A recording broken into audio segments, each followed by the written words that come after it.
मौसम विभाग की बात की जाए तो 9 जनवरी को गुनगुनी धूप पर भारी कड़ाके की ठंड, कांपते रहेंगे दिल्ली वाले, शीतलहर, बर्फबारी से उत्तर भारत की हालत पतली। मौसम विभाग ने 9 जनवरी को उत्तर भारत में कड़ाके की ठंड, दिल्ली एनसीआर में शीतलहर जारी रहेगी ऐसा कहा है। दिल्ली में 10 जनवरी को घना कोहरा और ठंडी बनी रहेगी। 11-12 जनवरी को हल्की बारिश भी हो सकती है। हिमाचल प्रदेश और कश्मीर में बर्फबारी और ठंड बढ़ती रहेगी। राजस्थान, पंजाब, हरियाणा और झारखंड में भी ठंड जारी रहेगी। इसके साथ ही पहाड़ों से, ढलानों से आने वाली शीतलहर की स्थिति बनी रहेगी। इस बार पहाड़ों पर 2 बार मध्यम से भारी बर्फबारी हुई है। हिमाचल प्रदेश, जम्मू कश्मीर, उत्तराखंड आदि प्रभावित हुए। इसके बावजूद न्यूनतम तापमान सामान्य से अधिक रहा। इस असमानता का कारण घना कोहरा है। जनवरी के पहले हफ्ते में नियमित रूप से घने कोहरे ने बहुत ज्यादा छाया दी है।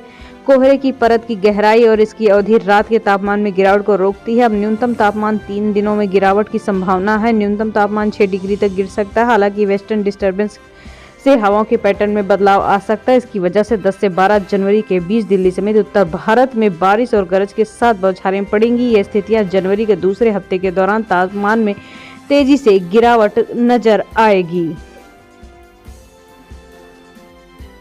प्रियंका ने विधूड़ी के बयान को बेहुदा बताया, कहा फालतू बातों पर चर्चा नहीं करनी चाहिए। बीजेपी नेता ने कहा था प्रियंका के गालों जैसी सड़क बनवाएंगे। भाजपा नेता रामेश विधूड़ी के बयान पर कांग्रेस की राष्ट्रीय महासचिव प्रियंका गांधी ने बुधवार को पलटवार किया। उन्होंने कहा कि भाजपा नेता बेहुदा बयान करते हैं। साथ ही उन्होंने कहा कि हम इसे ज्यादा फिजूल ही समझेंगे। इस बात पर चर्चा नहीं करनी चाहिए। दिल्ली चुनाव होने वाले हैं, इसलिए हम अहम मुद्दों पर बात करेंगे। दरअसल रविवार को विधूड़ी ने प्रियंका गांधी पर आपत्तिजनक कमेंट किया था। उन्होंने कहा था कि प्रियंका के गाल जैसे सड़कें हैं।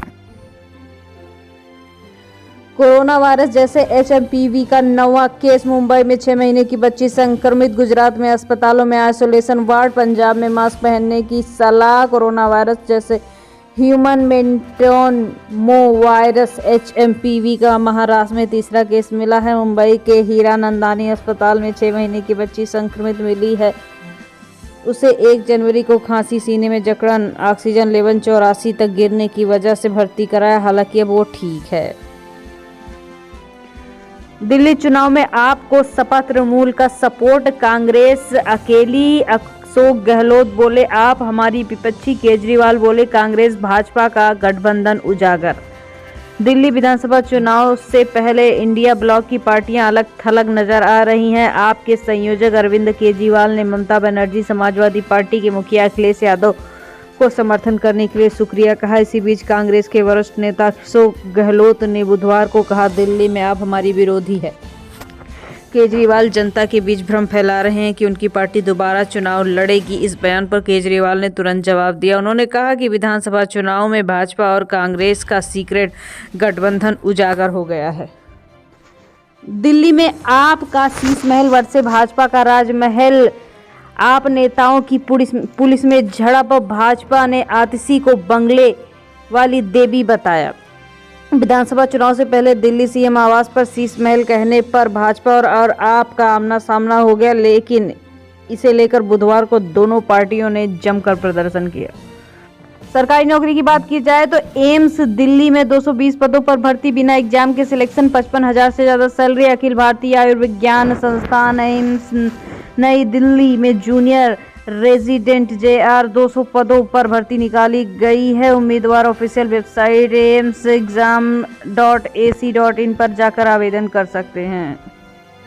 पीएम मोदी ने आंध्र प्रदेश में रोड शो किया, 2 लाख करोड़ के प्रोजेक्ट का शिलान्यास उद्घाटन किया। कहा आंध्र का विकास हमारा विजन। प्रधानमंत्री मोदी 1.85 लाख करोड़ रुपए की परियोजना का वर्चुअली शिलान्यास और उद्घाटन करेंगे। प्रधानमंत्री मोदी ने आंध्र प्रदेश के CM N चंद्रबाबू नायडू और डिप्टी CM पवन कल्याण के साथ विशाखापट्टनम रोड शो किया। इसी बीच मोदी के नारे लगाए गए। रैली के बाद पीएम मोदी ने जनसभा को संबोधित किया। उन्होंने कहा कि आंध्र प्रदेश का विकास हमारा विजन है, यहाँ के लोगों की सेवा हमारी प्रतिबद्धता है। 2024 में लगातार तीसरी बार पीएम का पद संभालने के बाद मोदी का ये राज्य पहला दौरा है। उन्होंने 1.85 लाख रुपए की परियोजना का वर्चुअली उद्घाटन किया। आंकड़ों में दिल्ली विधानसभा चुनाव 7 साल में भाजपा का वोट 5% बढ़ा, लेकिन सीटें 31 से 8 हुई, कांग्रेस 24% से 4 पर आई। चुनाव आयोग ने 7 जनवरी को दिल्ली विधानसभा चुनाव का ऐलान किया है। सभी 70 विधानसभा सीटों पर 5 फरवरी को सिंगल फेज में वोटिंग होगी। नतीजे 8 फरवरी को आएंगे। चुनाव ऐलान के साथ दिल्ली में आचार संहिता लागू हो चुकी है। महाराष्ट्र में बाल झड़ने की अजीब बीमारी, 3 गांवों में 60 लोग अचानक गंजे। बच्चों से लेकर बुजुर्गों तक की परेशानी, बच्चों से लेकर बुजुर्ग तक परेशान है। सबसे ज़्यादा महिलाएं प्रभावित हैं। महाराष्ट्र के बुलढाना शहर में अजीब बीमारी है। यहाँ 3 गांव में 3 दिन में अचानक 60 लोग गंजेपन का शिकार हो गए। शहर के सेगांव तहसील के बोड़गांव, कलवाड़ और हिंगना गाँव के बच्चों को लेकर बूढ़ों तक को देखा जाए तो उनके बाल तेजी से झड़ रहे हैं। हाईकोर्ट बोला, क्या कमजोर दिमाग की महिला मां नहीं बन सकती? उसे पेरेंट बनने का हक। 21 हफ्ते की गर्भवती के पिता ने अबॉर्शन की याचिका लगाई। बॉम्बे हाईकोर्ट ने बुधवार को एक सुनवाई के दौरान याचिकाकर्ता से सवाल किया, क्या मानसिक रूप से कमजोर महिला को मां बनने का अधिकार नहीं?